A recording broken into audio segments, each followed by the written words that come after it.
이런 사람을 알아주라. 이 제목으로 한번 말씀을 좀 묵상하려고 합니다.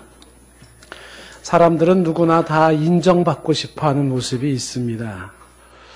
그런데 우리의 애로사항은 우리 주변에서 누구를 인정하고 누구를 인정하지 말아야 할지 구별하는 것이 애로사항입니다. 그게 쉽지가 않아요. 많이 인정해야 될 사람이 있고 별로 그렇게 인정을 안 해도 될 사람이 있고 또 아예 인정을 하지 말아야 될 사람이 있는데 구분이 안 돼서 인정할 사람을 인정하지 못하고 또 인정하지 못할 사람을 인정하는 일이 종종 생기게 됩니다. 이거는요, 우리 사회의 비극 중에 한 요인입니다. 우리 사회가 어려움을 겪는 이유 중에 하나가 뭐냐면 인정받을 자가 인정받지 못하고 인정받지 못해야 될 자가 인정받습니다.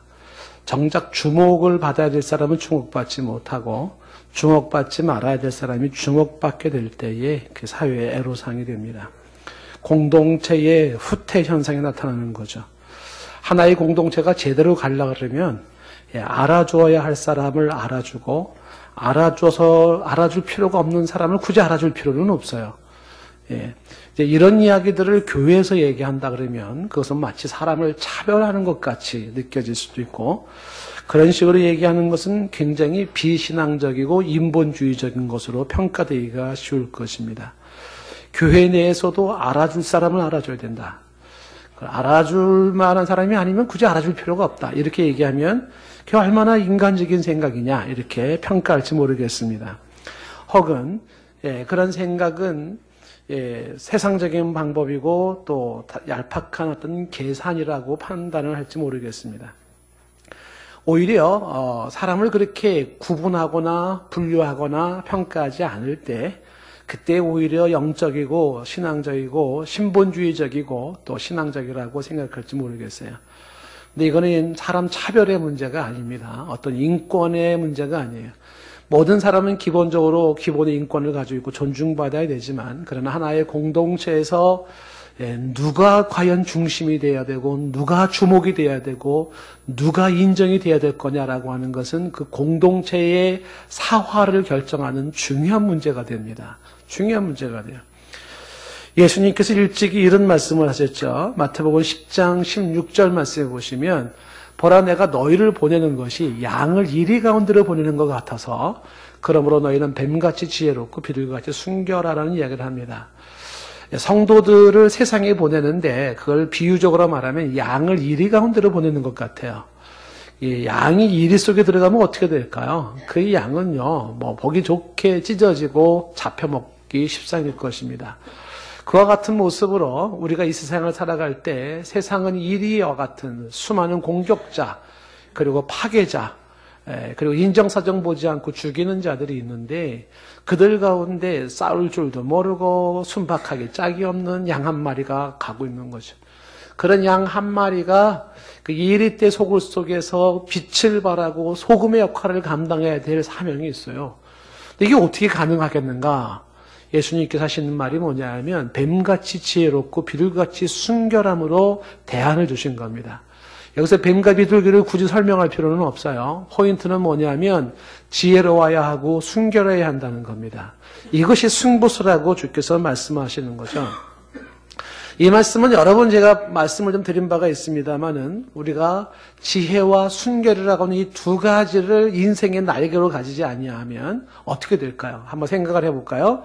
지혜가 없고 순결한 사람이 있어요. 사람이 지혜가 없어요. 근데 아주 순결하고 순수해요. 사람이 아주 깨끗해요. 근데 지혜가 없어요. 이런 사람들은 쉽게 말하면은 바보 같은 사람이에요. 바보 같은 사람. 그래서 이런 사람들은 남을 해치지도 못하고 남을 속이지도 못하고 남의 거 뺏지도 못해요. 그러면서 늘 당하고 빼앗기고 그리고 잃어버리고 그리고 잡혀먹어요. 이게 바로 지혜가 없이 순결한 사람의 특징이죠. 또 반대의 개념을 생각해 보려면 순결함이 없이 지혜만 있는 사람을 생각을 해봅시다. 그러니까 순수함이 없는 사람이에요. 근데 아주 지혜로워요. 이런 사람들은 다른 말로 바꿔 말하면 이런 사람들은 교활한 사람이라고 말할 수가 있어요. 이런 사람들은 남에게 해를 끼쳐서 남의 거를 빼앗아서 내 이득을 챙길 수 있는 사람이에요. 자기 자신은 당하지 않습니다. 결코 자기 거 빼앗기지도 않고 당하지도 않고 먹히지도 않아요. 그런데 순결함이 없다 보니까 머리 굴려가지고 계산해가지고서 어떻게 해요? 자기의 이득을 챙기기 위해서 다른 사람 거를 막 내 거로 만드는 현상이 있습니다. 둘 중에 하나만 없어도 인간이 얼마나 불안전스러운가. 이 이리 가운데 있는 양을 이야기할 때 주께서 말씀하시는 거, 이 두 가지가 같이 있어줘야 된다는 거죠. 예, 바로 지혜와 순결이죠. 사람은 지혜로워야 하고 사람은 순결해야 한다라고 하는 것입니다. 축복하고 싶어요. 여러분들이나 여러분 자녀들이 정말 지혜롭고 순결하기를 축복합니다. 그 지혜롭고 순결하면 어떻게 되냐면 남한테 당하지도 않고 남의 걸 해치지도 않아요. 그렇죠? 그러니까 남한테 빼앗기지도 않고 뺏지도 않습니다. 바로 이와 같은 모습이 주께서 말씀하시는 모습이죠. 자, 이와 같은 사람들이 우리가 사모하고 또 우리가 바라보고 우리가 꿈꿔야 될 사람이에요. 지혜롭고 순결한 사람, 이런 사람들이 필요하다는 겁니다. 그런 사람들을 주목해야 된다는 것이죠. 예전에 그 홍정길 목사님이라고 우리 한국에 지대한 영향을 주신 목사님 중에 한 분인데, 그분이 쓴 책 이 제목이 기독교는 이 시대 이 민족을 책임질 수 있나라는 책이 있어요. 근데 그 책 제목이 그게 벌써 한 20년 정도 됐나요? 책에 나온 지가. 그래서 전 개인적으로는 그 책이 저를 참 괴롭히는 책입니다. 저한테는. 예. 자꾸만 저에게 슬픈 부담감을 주는 건데 고민을 하게 되는 거죠. 여러분들도 같이 좀 이런 고민을 같이 했으면 좋겠어요. 기독교는 과연 이 민족 책임질 수 있을까요? 솔직하게 한번 생각을 해보자라는 거죠. 기독교는 이 민족을 책임질 수 있나? 나아가서 기독교는 이 역사와 이 세계를 과연 책임질 수 있을까 하는 거죠. 아마 이 얘기를 세상에 나가서 밖에 얘기한다 그러면 사람들이 웃을지 몰라요. 기독교가 무슨 우리 민족을 책임을 지고 역사를 책임져? 라고 말할지 모릅니다. 그런데 성경적으로 고민하면 기독교가 책임질 수 없다 그러면 성경적으로 얘기한다 그러면 이 민족과 이 역사와 세계는요, 사실은 희망이 없어요. 성경적으로 얘기할 때. 진정으로 이 사회에, 이 민족과 역사에 마지막 보루가 되어줘야 되는 게 이제 기독교예요. 그런데 이 거룩한 질문 앞에 과연 이 시대에 이 민족을 책임질 수 있을까라는 질문 앞에 자신 있게 대답이 안 나오는 것은 책임질 수 있을 만큼 그만큼 실력이 안 되지 않는가, 책임질 수 있을 만큼 그만큼 영향력이 안 되지 않는가라는 겁니다. 한마디로 말하면 지혜가 부족하고 순결함이 부족하지 않냐라는 거죠. 험한 세상 속에서 정말 지혜를 가지고 순결함을 가지고 이끌어가야 되는데 지혜가 부족하고 순결함이 부족한 상태에서 이끌어가는 게 아니라 이끌려가는 자들이 아니냐라는 거죠. 우리가 살고 있는 현실은 영적 전쟁 중이거든요. 하나님 나라와 사탄의 나라가 싸우고 있는 거예요. 여러분, 눈에 보이지 않는 이 전쟁이 무서운 전쟁입니다. 생각보다 치열해요. 이 영적 전쟁의 현장 속에서 우리는 궁극적으로 하나님 나라가 이길 것이라는 믿음은 가지고 있어요. 반드시 이깁니다. 근데 어떻게 이길까요? 중요한 것은 지혜와 순결로 이기는 거죠. 지혜와 순결로. 주께서 지혜와 순결을 추구하고 이런 사람이 되라라고 얘기를 하는 거죠. 내가 인생을 살아가면서, 신자로서 살아가면서 아직도 이 세상을 선도할 만큼 지혜가 부족하다면, 단순한 잔머리가 아니라 정말 그런 실력이라고 하는 그 지혜가 부족하다면 도전해야 되고, 내가 정말 순수한 모습, 순결한 모습이 그렇게 아직도 이 세상의 역할을 감당할 만큼이 안 된다 그러면 도전하셔야 되는 것이 우리의 숙제일 수가 있다는 것입니다. 이런 사람들을 교회가, 이 지혜와 순결을 갖춘 이런 사람들을 어떻게 해요? 교회가 주목하고 바라보고 그런 사람들을 중요하게 생각할 줄을 알아야 한다는 것이죠. 삼국지에 보면은 삼고초려라는 단어가 나오게 된 배경 얘기가 있지 않습니까?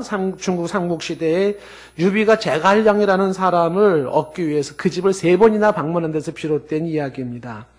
한 명의 인재를 얻기 위해서 참을성 있게 애쓰고 힘쓰는 것을 이야기할 때 삼고초려라고 하는 말을 씁니다. 그 삼국지 내용을 보면은요, 거기 이런 모습이 나와요. 천하에 따라올 수 없는 아주 해박한 식견을 가지고 있는, 해안을 가지고 있는 제갈량이라고 하는 사람이 있는데, 이 제갈량의 그의 아주 명석한 그의 식견과 이 해안을 따라올 사람이 없어요. 그런데 이 제갈량에게 그 주변의 사람이 이제 묻지요. 당신의 그 탁월한 식견을 왜 왕에게 쓰지 않습니까? 이 제갈량이 한마디 딱 합니다. 나를 기꺼이 드릴 만한 왕을 나는 만나지 못했다.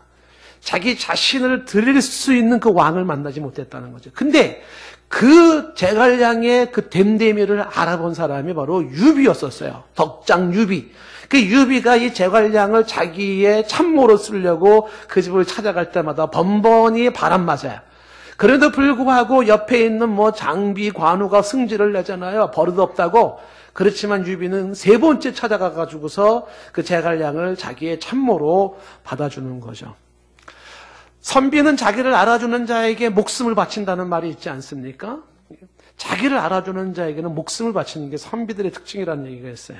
그래서 이 제갈량은 유비가 죽은 후에도요, 그 뜻을 이루려고 자신의 생애를 거는 아주 정말 의리가 좋은 사람으로 나옵니다.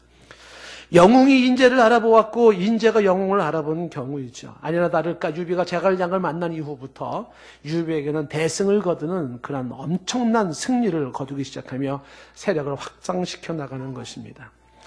여러분들이 이런 이야기를 어떻게 평가할지 모르겠는데, 사람 차별하면 안 되지 이렇게 이해하시겠습니까? 그렇지 않아요. 중요한 것은 뭐냐 하면 중요한 것은 이와 같이 사람이 그 누가 과연 중심이 되어가지고 이끌어가느냐에 따라서 그 공동체의 승패와 사활이 달라진다는 것입니다. 이런 얘기를 왜 지금 설교 시간에 하냐? 오늘 성경의 이야기가 이 얘기를 하고 있습니다. 어떤 얘기를 하고 있냐면 오늘 말씀 보시면 16장 18절 말씀 다 같이 읽어볼까요? 시작. 그들이 나와 너희 마음을 시원케 하였으니 그러므로 너희는 이런 사람들을 알아주라. 이런 사람들을 알아주라는 얘기를 굳이 강조를 하는 거예요. 알아줘야 될 사람이 있다. 주목할 사람이 있다. 인정할 사람들이 있는데 이런 사람들이다. 이런 사람들. 그러니까 교회가 살기 위해서는요, 이런 사람들이 있는데 이런 사람들이 알아줘야 돼요. 이런 사람이 아닌 사람들이 알아줄 필요가 없어요. 넓게는 사회와 국가도 마찬가지인데 교회도 마찬가지라는 것이죠. 그러면 너와 나의 마음을 시원케 하는 이런 사람들은 대체 누구냐? 그런 사람들은 어떤 사람이기에 이런 사람들을 알아주라고 말을 하냐 하는 겁니다. 첫 번째 사람이 디모데를 꼽고 있죠. 10절 말씀에 보면 디모데가 너에게 이르거든 너희는 조심해서 그로 두려움이 없이 너희 가운데 있게 하라. 이는 그도 나와 함께 주의 일을 힘쓰는 자임이라. 디모데라고 하는 사람을 먼저 얘기를 하는 것은 디모데는 주의 일을 힘쓰는 자예요. 주의 일에 힘쓰는 자. 교회에서 누구를 알아줘야 되는가라고 할 때 주의 일에 힘쓰는 자를 알아주라고 얘기를 해요. 누구처럼 했냐면 사도 바울처럼 그렇게 주의 일을 했어요. 다시 말하면 인생을 걸었고 생명을 걸었어요. 주님의 일에. 그렇게 힘썼던 것이 디모데라는 거죠. 그러므로 이 디모데를 알아줘라. 이 고린도전서를 쓸 때 이미 앞에서 사도 바울은 디모데 얘기를 한번 언급한 적이 있었어요. 그게 4장 17절 말씀이 나오는데 4장 17절 말씀 보면은 내가 주 안에서 내 사랑하고 신실한 아들 디모데를 너희에게 보내겠다라는 얘기가 나옵니다. 그때 이 디모데가 그리스도 예수 안에서 바울이 행했던 일들, 각계 교회에서 가르쳤던 것들을 가르쳐 줄 것이다 라면서 디모데를 보내는데 그 디모데를 뭐라고 말했냐면 내 사랑하고 신실한 아들이라고 얘기했어요. 사도 바울은 결혼을 하지 않았죠. 이 아들은 믿음의 아들입니다. 믿음으로 낳은 아들이에요. 그래서 이 디모데는 믿음의 아들인데 이 아들은 바울이 특별히 사랑해요. 정말 옥석 같은 그 옥 같은 그 보석 같은 사람이 디모데예요. 그 디모데의 특징의 한마디가 신실함입니다. 신실함. faithful. 그 신실함이라는 말은 전에도 설명을 했지만은 신실하다는 게 정직하다는 것이고 책임감이 있다는 것이고 최선을 다한다는 거예요. 그러니까 디모데는 누구보다도 정직해요. 누구보다도 책임감이 강합니다. 누구보다도 최선을 다하는 사람이에요. 무슨 일에? 하나님의 일, 주님의 일에 정직하게 주님의 일에 최선을 다하고 책임감 있게 했던 사람이 디모데라고 하는 것이에요. 궁극적으로 이 디모데가 고린도에는 가지를 않아요. 그 내용은 지금 설명하지는 않겠습니다만은. 그런데 이 디모데를 너희에게 보낼 때 이 디모데는 나와 같이 이렇게 주의 일에 힘쓰는 자여 신실한 자라는 것을 강조하면서 이런 사람을 보내는데 10절 말씀에 지금 뭐라고 얘기를 하냐면 그 디모데가 너희한테 갈 때 어떻게 하라고요? 너희는 조심하라는 겁니다. 그리고 그로 두려움이 없이 하라고 얘기를 합니다. 왜 이런 얘기를 굳이 했을까요? 이 얘기를 할 만한 이유가 사도 바울에게는 있었던 것입니다. 세 가지 이유를 생각해 볼 수가 있는데 첫 번째 이유는요. 지금 고린도 교회는 파가 앞에서 우리가 1장에서 보았죠. 바울파, 아볼로파, 게바파, 그리스도파 네 파가 있어요. 그런데 이 디모데는요. 친바파예요. 친바파. 친바울파. 이런 얘기를 하는 게 좀 그쵸. 이해를 도우려고 하는 거, 이해를 도우려고. 그러니까 바울의 완전히 목을 건 사람이 바로 디모데. 그러니까 디모데가 고린도에 가면 어떻게 되겠어요? 예, 반바파. 바울을 반대하는 파들 있잖아요. 아볼로파, 뭐 게바파 이런 파들이 어떻게 했어요? 디모데를 그를 환영하지 않고 거부하고 밀어낼 확률이 있는 거죠. 그를 함부로 대할 가능성이 있어요. 또 한 가지 이 디모데를 향하여서 얘가 갈 때에 조심하고 두려움이 없이 하라고 얘기하는 두 번째 이유를 왜 그러냐면 이 디모데는요 아직까지도 나이가 어려요. 그래서 지금 디모데전서 4장 12절에 보면은 뭐라고 말하냐면 디모데에게 누구든지 내 연소함을 업신여기지 못하게 하고 라고 해요. 내 연소함, 어린 걸 업신여기지 못하게 하라 이렇게 얘기를 해요. 그리고 이 디모데에게 필요한 또 특징이 뭐냐면 디모데는요 굉장히 내성적이에요. 그리고 마음이 굉장히 여린 사람입니다. 이런 디모데가 고린도에 가면 고린도에서 나타날 현상이 이 디모데를 알아보고 이 디모데는 주님을 위해서 힘쓰는 자래 신실하대 그리고 존중하고 알아주고 인정해 주는 게 아니라 디모데를 바라보면서 야 바울파지 이게 나이도 어린 게 조그만 게 이게 와가지고 아이고 저렇게 그냥 소심하고 이러면서 디모데를 함부로 대할 확률이 있다는 거예요. 그래서 이어지는 지금 11절 말씀에 한 번 더 얘기하는 게 뭐냐면 11절에 그러므로 누구든지 그를 멸시하지 말고 평안히 보내어 내게로 오게 하라. 멸시하지 말아라 라고 얘기를 하는 거죠. 왜 이런 얘기를 굳이 쓰냐 하면 디모데라고 하는 이 사람 자체가 가지고 있는 특성도 있지만 고린도 교회가 성숙함으로 디모데를 알아보고 대우할 만한 역량이 안 된다고 바울은 판단을 했던 것입니다. 고린도 교회 교인들은 어떤 사람들이었냐면 대부분이 논쟁을 좋아하고 지식을 자랑하고 그리고 궤변을 좋아하고 파당을 만들면서 교만했던 사람들이에요. 사랑이 무엇인지도 모르면서 사랑 없이 살아가는 그런 미숙한 사람들이 있는 것이 고린도 교회예요.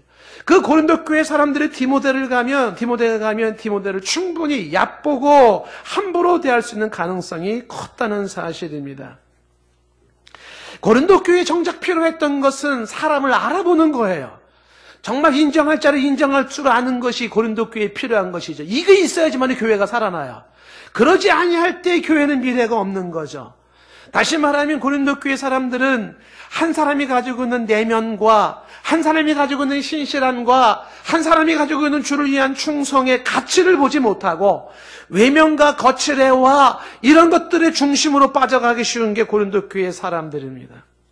공동체의 비극은 뭐라 그랬습니까? 정작 인정될 사람이 인정되지 못할 때, 인정될 수 없는 사람이 인정될 때 그 사회, 그 공동체는요 오래 못 가게 되어 있는 것이에요. 왜 유비는 제갈량을 위해서 끝까지 그를 포기하지 않았나? 왜 교회는 교회에서 인재를 인재로 알아보지 못하고 사회는 사회에서 왜 인재를 알아보지 못하고 권모술수에 능하고 말에 능하고 자기 PR에 능하고 마스크 잘 쓰고 위선 잘 떠는 사람을 왜 그를 위대한 사람이라고 인정하면서 그를 중심으로 가는가? 그런 공동체에 무슨 미래가 있겠는가? 특히 영적 전투의 현장 속에서 교회 속에서도 이것이 고스란히 고린도 교회 같은 모습으로 갈진데 이건 아니라는 거죠. 사도 바울은 인정할 자가 있는데 누구예요? 바로 이 디모데 같은 사람들을 인정하고 알아줘야 돼요. 그런데 고린도 교회는 그럴 만한 역량이 안 되는 게 안타까움이라고 하는 것입니다. 디모데는 그 누가 뭐래도 주님의 일에 목숨을 걸었고 힘쓰는 자요. 디모데는 누구보다도 정직하고 신실하게 책임감 있게 최선을 다하여 소임을 다했던 사람입니다. 그러한 사람이 나이가 어리다고 그런 사람들이 파벌에 의하여서 그런 사람들은 이 디모데의 외향적인 모습만 보면서 그에게 공포감을 주고 그를 멸시하고 그를 거부하는 이런 일이 교회에 있으면 안 된다는 것을 바울이 말하고 싶은 거예요. 인정할 자가 있으니 디모데 이와 같은 자들을 너희가 알아줘라. 두 번째 인물로 꼽는 것이 아볼로를 꼽고 있습니다. 아볼로. 자, 이 아볼로는 어떻게 말하고 있습니까? 12절 말씀에 보니까 형제 아볼로에 대하여는 그에게 형제들과 함께 너희에 가라고 내가 권면하였으되 지금은 갈 뜻이 전혀 없으니 기회가 있으면 가리라라고 얘기를 합니다. 이 아볼로를 향하여서 사도 바울은 고린도에 가라고 많이 권하였으되 많이 권했습니다. 여러 번 권했어요. 아볼로 당신이 가야 돼. 고린도에 가. 고린도 교회가 지금 당신 같은 사람이 필요해. 가. 그렇게 얘기를 했습니다. 고린도 교회에는 아까 말한 것처럼 아볼로파가 있어요. 그래서 아볼로가 고린도 교회에 가면요, 그 아볼로파의 사람들은요, 신발도 신지 않고 나와서 환영할 거예요. 꿈에도 그리던 우리 아볼로, 당대의 학자였던 이 아볼로, 드디어 아볼로가 오셨어. 우리가 아볼로를 환영하기 시작할 겁니다. 그 아볼로가 가면은 대우받을 수 있어요. 더군다나 사도 바울은 그 아볼로를 굳이 이 고린도에 보내고 싶었던 것은 아볼로는 남다른 식견과 그리고 가지고 있는 그런 학식이 있었지만 아볼로에게는요 정말 놀라운 축복이 하나가 있었던 게 뭐냐면 그동안 학자였긴 학자였지만은 이 아볼로는 예수가 그리스도인 줄을 몰랐던 사람이에요. 예수가 그리스도인 줄을 몰랐어요. 예수가 메시아인 줄을 몰랐어요. 구원자인 줄을 몰랐어요. 그거를 깨닫게 해준 게 브리스길라와 아굴라였습니다. 그래서 뒤늦게 이 아볼로는 눈을 뜬 게 뭐냐면 아하, 예수가 그리스도였구나. 예수가 메시아였구나.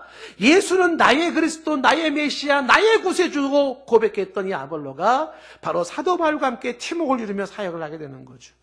이 아볼로를 굳이 자꾸만 고린도에 보내고 싶었던 사도 바울은 아볼로 당신을 선호하는 사람들이 거기 있고 거기 가면 대우받을 수 있지만 가서 뭐 하라고요? 사람들로 하여금 예수가 그리스도인 걸 알리고 저 고린도 교회 혼란스러운 모습을 정리해 주기를 바라고 있었던 것입니다. 그런데 아볼로가 그렇게 권했는데 갈 뜻이 전혀 없대요. 안 가겠다는 겁니다. 그래서 안 가요. 아볼로는 왜 그 고린도에 가지 않았을까? 왜 고린도 가지 않았을까? 그 가지 않은 이유가 뭘까? 여러 가지 이유가 생각해 낼 수가 있습니다. 지금 현재 사역도 너무 버겁고 할 일이 많다. 이것도 이유가 될지 모르겠지만은요. 아볼로는 이렇게 판단을 내리는 거죠. 저 고린도 교회는 지금 아볼로파, 바울파, 게바파, 그리고 그리스도파가 나누어져 있는데 저 교회의 분쟁에 내가 가서 내 자신을 이용당하고 싶지가 않다는 거예요. 거기에 끌려 들어가고 싶지 않다는 판단을 하게 되는 것입니다. 사도 바울이나 아볼로가 대단하게 위대하게 보이는 부분들은 이런 부분들입니다. 먼저 사도 바울의 위대함을 먼저 생각해 본다 그러면 사도 바울은요, 아볼로가 거기 가게 되면 어떻게 돼요? 사람들은 아볼로에게 쏠림 현상이 나타나요. 그리고 사람들은 아볼로 할 것이고 바울은 서서히 뒷전으로 밀려나기 시작할 수 있습니다. 그럼에도 불구하고 사도 바울은 그런 것들이 있을 수도 있음에도 불구하고 아볼로를 가게 하죠. 무슨 얘기냐면 사도 바울에게 있어서는 자신이 사람들 앞에서 얼만큼 인기를 끄는가, 내 편이 얼마나 늘어나는가, 나의 사람들이 얼만큼 확보되는가가 사도 바울에게는 중요하지가 않은 거예요. 사도 바울에게 정작 중요한 것은 오직 예수, 오직 예수의 나라, 주님의 나라, 그 나라를 위해서라면은 내가 무시되고 멸시당하고 심지어 내가 죽어도 괜찮다는 게 사도 바울의 모습인데 이 모습이 아볼로에게도 있다는 사실이죠.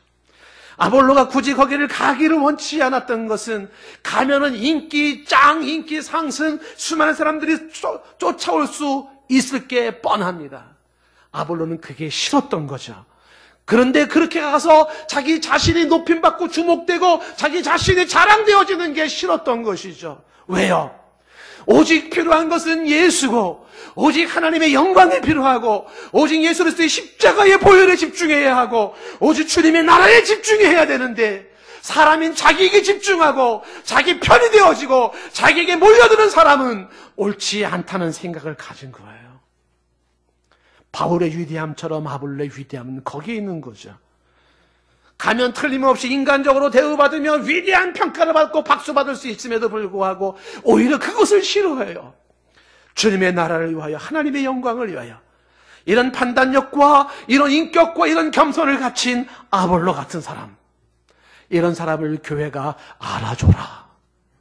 교회가 알아줘라. 또 하나 사람을 언급하고 있습니다. 그게 15절 말씀은 스데바나 가족을 얘기를 하고 있는데, 이 스데바나 가족을 한번 보십시오. 이 사람들은 또 어떤 사람이기에 이들은 알아줘야 될 사람들인지 한번 주목해 보십시오. 13절과 14절은 건너뛰고 15절 말씀으로 바로 들어가 보겠습니다. 스데바나의 집은 곧 아가의 첫 열매요 라고 이렇게 말하면서 또 성도 선교로 작정한 줄을 너희가 아는지라 라고 말을 합니다. 스데바나의 집의 특징은 뭐냐면 사도 바울이 아가야의 첫 열매, 즉 고린도의 첫 전도의 열매였습니다. 고린도 교회가 세례 문제를 가지고 나는 바울한테 받았어, 나는 아볼로한테 받았어, 나는 베드로한테 받았어, 나는 그리스도 이름으로 받았어 해서 파가 나누어졌을 때 사도 바울이 고린도서 1장에서 이 스데바나를 얘기한 적이 있었어요. 1장에서 1장 16절 말씀에 뭐라고 말했냐면, 내가 또한 스데바나 집사람에게 세례를 베풀었고 그 외에는 다른 누구에게도 세례를 베풀었는지 알지 못하는데 세례를 여기만 베푸는 걸 정말 잘했다라고 얘기를 하죠. 다시 말하면 세례 싸움을 하고 있는 그들에게 사도 바울은 뭘 얘기하고 있는 거냐면, 내가 많은 사람에게 세례를 안 베푸는 게 정말 잘했다는 거죠. 누구한테 세례 받았느냐가 뭐가 그렇게 중요하냐라는 거예요.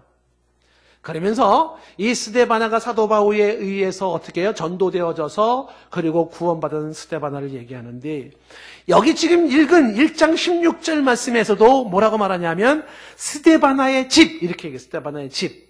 스데바나의 집. 그리고 좀 전에 읽었던 고린도전서 16장 15절 말씀에도 뭐라고 내었냐면 스데바나의 집, 이렇게 스데바나의 집. 그러니까 스데바나를 얘기할 때는 꼭 그 집을 얘기를 합니다. 무슨 얘기냐면 스데바나는요, 자신이 예수를 믿어 구원받고 세례를 받으면서 그의 집안이 다 구원받은 집안이라는 걸 말하고 있는 거예요. 가정 식구 모두가 예수 믿어 구원받은 집안이에요.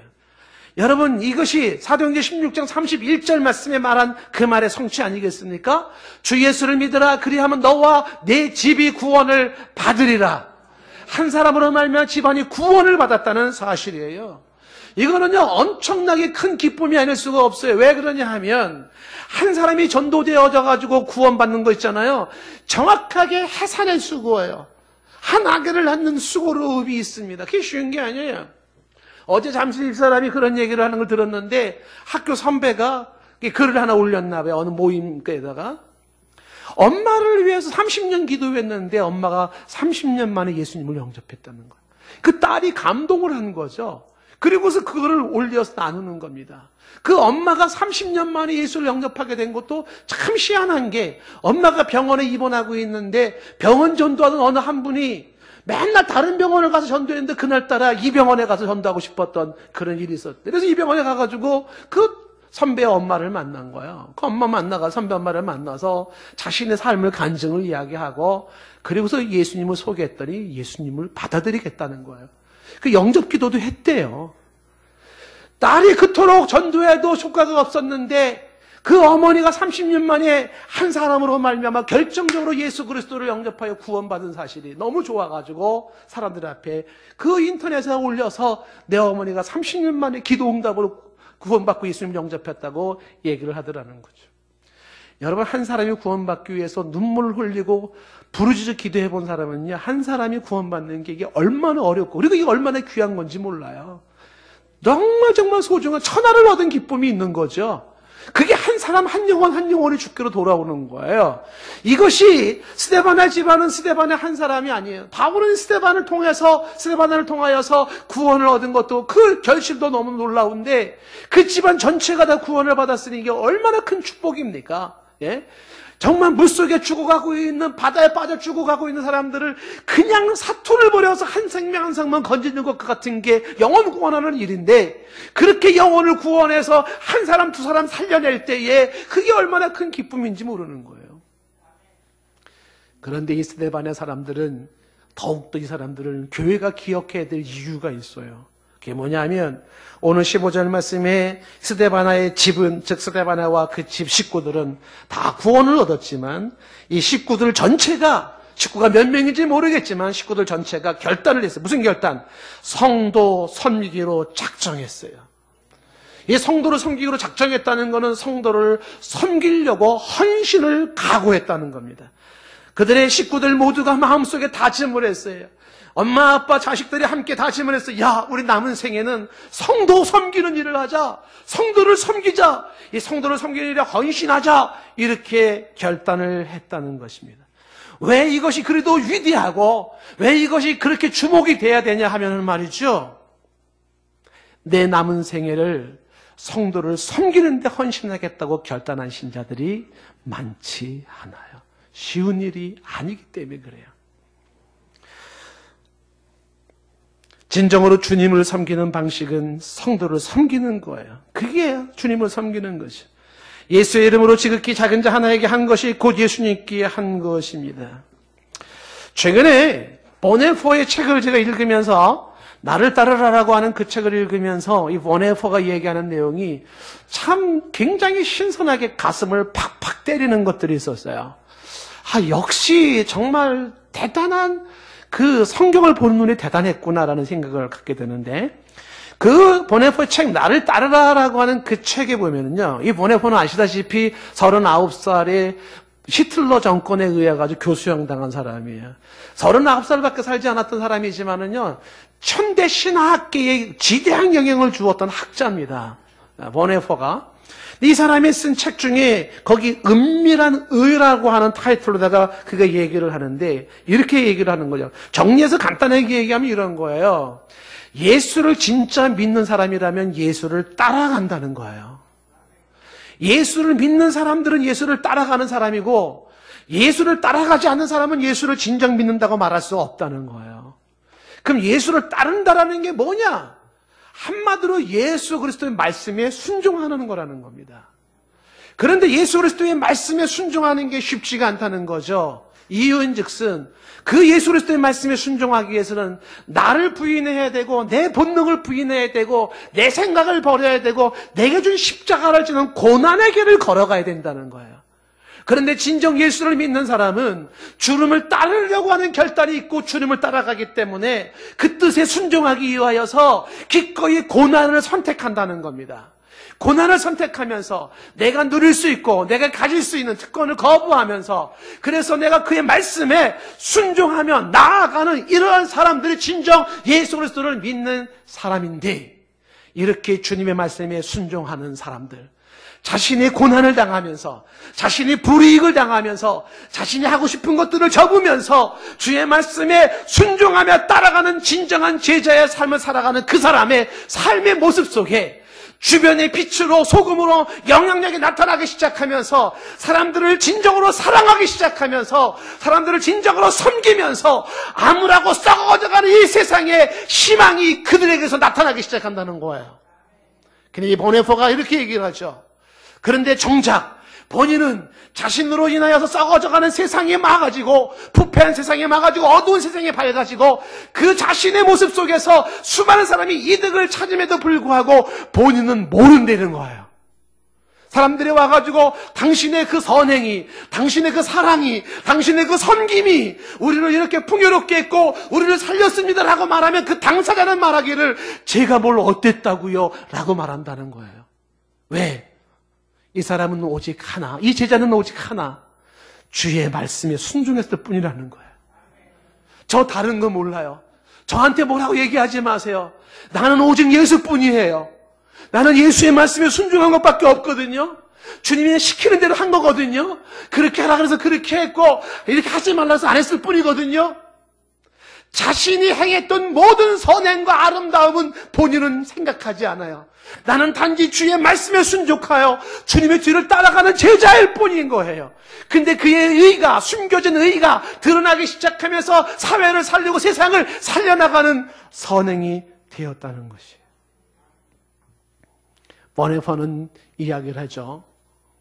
진정한 믿음을 가진 자는 주님을 따르는 자고, 주님을 따라가는다는 것은 주의 말씀에 순종하는 자인데, 그 순종하는 길은 고난의 길이고 힘겨운 길이지만 그 고난의 길 속에서 주변 사람들을 사랑하고 주변 사람들을 끌어안고 주변 사람들에게 나누어주고 그리고 주변 사람들에게 빛과 소금의 역할을 감당하는 삶을 살아가더라는 것이죠. 왜 오늘 우리가 스데바나라고 하는 이 가정을 성경에서 말하면서 이를 교회가 기억해야 된다고, 주목해야 된다고, 알아줘야 된다고 말을 할까요?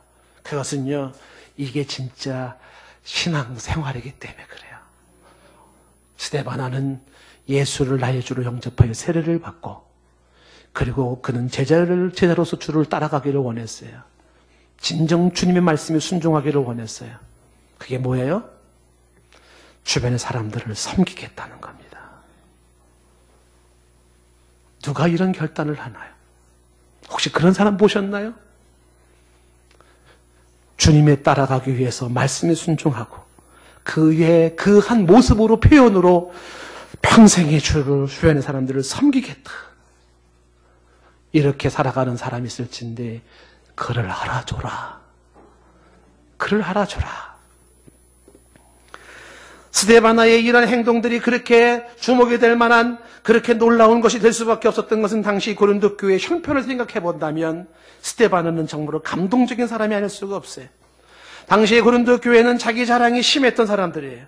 자기 주장이 세고 자기 고집이 심했던 사람들이에요. 파당을 만들기를 좋아하고 분열되어 있었던 당시의 고린도 교회 사람들. 그들은 십자가의 복음을 놓치고 음란에 빠져있고 본능에 빠져있고 욕망체육에 급급했던 사람들이에요. 알량한 성령의 체험 몇 가지를 가지고 방언이 어쩌고 은사가 어쩌고 떠들었던 사람이에요. 정작 사랑이 뭔지도 모르고 미숙한 상태에서 있었던 사람들입니다. 그런 사람들에게 이 스데반은 얼마나 신선한가요? 예수 그리스도를 알고 그를 통하여 구원받은 사람으로서 그리고 그 전에 자신의 삶을 사람들을 섬기는 삶으로 결단했던 이 스데바나는 당시에 그들에게는 아주 신선한 사람이 아닐 수가 없어요. 신앙과 삶이 아름다워요. 신앙과 삶이 살아있는 거예요. 연녹색의 파릇파릇한 나무에 그런 잎사귀가 나오듯이 살아있는 것이 이 스데반의 모습입니다. 오늘 이 15절 말씀에 너희는 그들을 그런 모습을 안다, 아는지라 라고 얘기를 하고 있습니다. 이 스데바나의 사람들 집안이 고린도의 첫 열매, 사도 바울의 첫 열매요, 가족이 다 구원받은 걸 알아요. 그들이 사람들을 섬기기로 작정한 것을 알기 시작합니다. 사람들이 귀감이 된 것을 알기 시작을 한 것이죠. 자타가 인정하고 기정사실화되어 있는 사실인 것입니다. 아마도 이런 스데바나에게 마이크를 들여대고 당신의 그런 섬김이 위대합니다라고 말하면 스데바나는 말할 거죠. 제가 뭘 어떻게 했다고요? 저 아무것도 몰라요. 저는 그냥 예수님이 날 구원했다는 것과 나는 예수님의 뒤를 따라가는 것밖에 없어요. 주님 말씀에 순종하는 것밖에 없어요. 오직 그것밖에 없어요 라고 말했을 것입니다. 계속해서 사도 바울은 권면을 합니다. 이런 사람을 알아줄 것을 말씀하면서 16절 말씀 보세요. 이 같은 사람들과 함께 일하는 수고하는 또 모든 사람이 있는데 그들에게 순종하라는 겁니다. 지금까지 언급했던 이런 사람들, 스데바나 같은 사람들, 그들과 함께 같이 수고하며 일하며 수고하는 사람들이 또한 있는데 이런 사람들에게 순종하라는 말까지 하고 있는 것이죠. 스데바나는 혼자 신앙생활한 게 아니라 이런 믿음의 동역자들과 함께 팀워크를 이루면서 연합하면서 사역을 하지요. 그러면서 동시에 같이 일했던, 함께 일하며 수고하는 모든 사람이 있다는 것입니다. 믿음과 사랑으로 성도를 섬기며 교회를 세우며 이 땅에 하나님의 나라를 건설하는 사람들이 있다는 것이에요. 말씀을 주목하십시오. 함께 일하며 수고하는 모든 사람이라고 말을 합니다. 함께 일하며 일하는 사람이죠. 일꾼입니다. 일꾼. 이런 일꾼들이 있다. 일감이 아니라 일꾼입니다. 공동체나 어디를 가든지 일감이 있잖아요. 일감. 그러나 일감이 아닌 일꾼이 있는데 이 일꾼은 그냥 일꾼이 아니라 수고하는 일꾼이에요. 다시 말하면 충성된 일꾼입니다. 앞에 언급했던 디모데 같은 사람이야 신실한 일꾼입니다. 정직한 모습으로 최선을 다하면서 자신의 책임감 있는 모습으로 주님 앞에 자신을 드리는 사람들이죠. 충성된 일꾼이 주변에 사람들이 있다는 거예요. 이런 사람들은 이해 득실을 따지지 않습니다. 자기의 인기와 명예와 내게 떨어지는 게 뭔가를 계산하지 않는 사람이에요. 오직 주님을 따르는 제자로서 주님 앞에서 성실한 모습으로 주를 따르기 위하여 살아갔던 사람들, 그들에게서 나왔던 것은 일감이 아닌 일꾼이었으며 그들에게서 나온 것은 수고할 줄 아는 사람이에요. 수고할 줄을 아는 사람이에요. 여러분, 우리 자신을 한번 돌아보십시오. 타인을 위해서 수고할 줄 아는 사람입니까?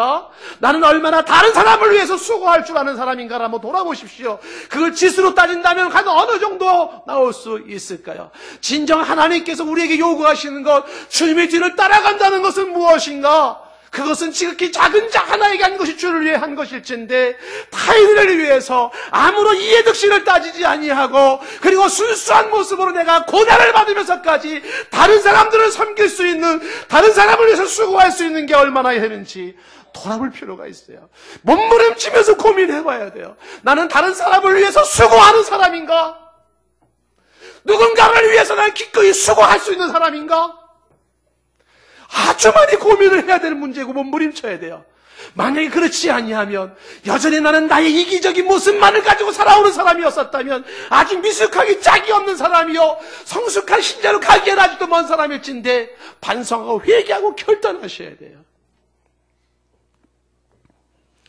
이런 사람들을 교회가 알아주라고 얘기를 하는 거죠.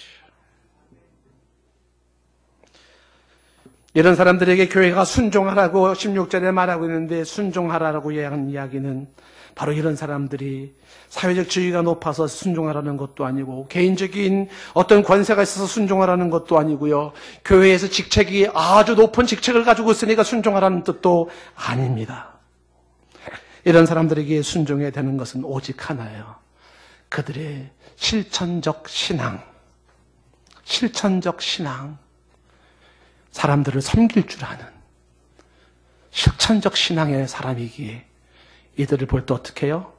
머리를 조아리고 경의를 표하라는 얘기예요. 그런 사람이 나이가 어리든지 그런 사람들이 아무리 소심한 사람이라 할지라도 이러한 모습의 삶을 우리 주변에 사는 사람이 있다면 그 앞에서 몸가짐을 조심하고 그를 잘 대우하며 경의를 표할 것을 말하고 있는 것입니다. 그에게 순종하라고 얘기를 하는 것이죠. 오늘 말씀 속에 17절 말씀에 이런 얘기 나와요. 그런 사람들이 스데반야와 함께 누가 있냐면 바로 부드나도와 아가이고가 있는데, 이런 사람들이 사도 바울에게 찾아오니까 사도 바울이 너무 기뻤습니다. 왜냐하면 이 사람들은 어떤 사람들이냐면 너희의 부족한 것을 채우는 사람들이라고 얘기를 합니다. 17절 말씀에 고린도 교회의 부족함을 채워요. 바로 부드나도라고 하는 사람은 향수란 뜻을 가지고 로마식 이름으로 로마 사람일 거라고 평가하고요, 아가이고는 아가야 사람이라고 하는 것으로 그리스 사람이라고 평가합니다. 민족이 어디냐가 중요한 게 아니죠. 이들에게는 아주 좋은 심성과 신앙을 가지고 있었어요. 그것이 이들에게는 부족한, 교회의 부족한 것을 채웠던 사람이라고 얘기를 하고 있는데, 여러분 고린도 교회 상황을 한번 보십시오. 고린도 교회가 어떤 교회였습니까? 당파 싸움하는 교회였죠. 타벌 싸움했죠. 그리고 십자가의 돌을 놓치고 살았었죠.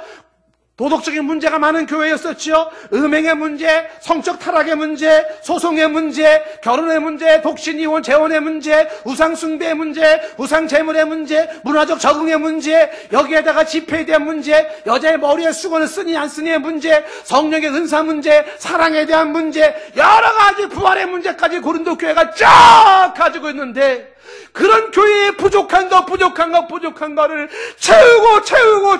채우렸던 사람들이 바로 여기 나와 있는 스데반야, 부드나도, 아가이고라는 거예요.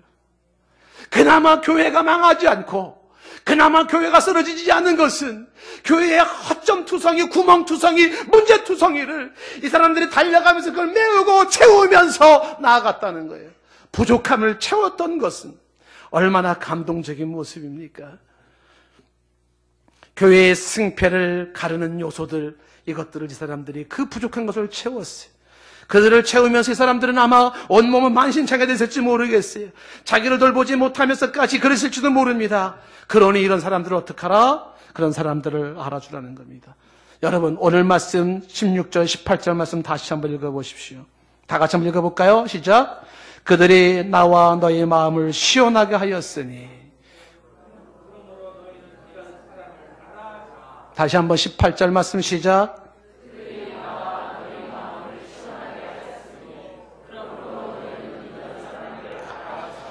이런 사람들이 답답했던 가슴을 시원케 해준 사람, 피곤한 몸을 쉬게 해주는 사람이라고 말해요. 디모데와 같이 바울처럼 주의 일에 힘쓰면서 신실한 자, 아볼로와 같이 복음을 깨달은 학자로서 겸손한 인격을 갖춘 자, 그리고 스데바나 가족처럼 온 가족이 구원받아 온 성도 섬기기로 작정한 자들, 초신자에 머물지 않고 수고할 줄 아는 사람들, 교회의 부족함을 채울 줄 아는 사람들, 이와 같은 사람들을 알아주라고 얘기를 합니다.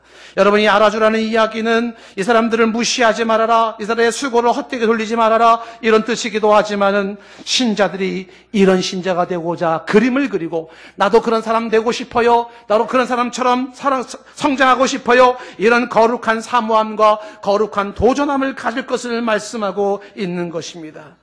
부디 껍데기뿐이고 허울 좋은 신앙을 본받지 마시고요. 말뿐인 그런 신앙, 그리고 교회에서만 신앙 좋은 척하는 것 말고요. 진실로 예수를 따라가는 프로의 세계, 진정한 신자의 세계, 예수를 따라 주의 말씀에 순종하고 그 순종의 모습이 사람을 섬기는 것이요. 그 진정으로 섬기면서 나의 의를 자랑하고 나의 섬김을 자랑하는 것이 아니라 누군가 그것을 말해주면 나는 몰라요, 내가 그랬는지 몰라요, 오직 나는 아는 거 한 가지, 나는 주의 말씀에 순종했을 뿐이라고, 오늘도 나는 오직 주의 말씀에 순종하며 그들을 따라갈 뿐이라고 고백하는 이런 신자를, 그런 신자가 되도록 사모하고 도전하며 노력할 것을 말씀하는 것입니다. 이것이 이들을 알아주라고 말씀합니다.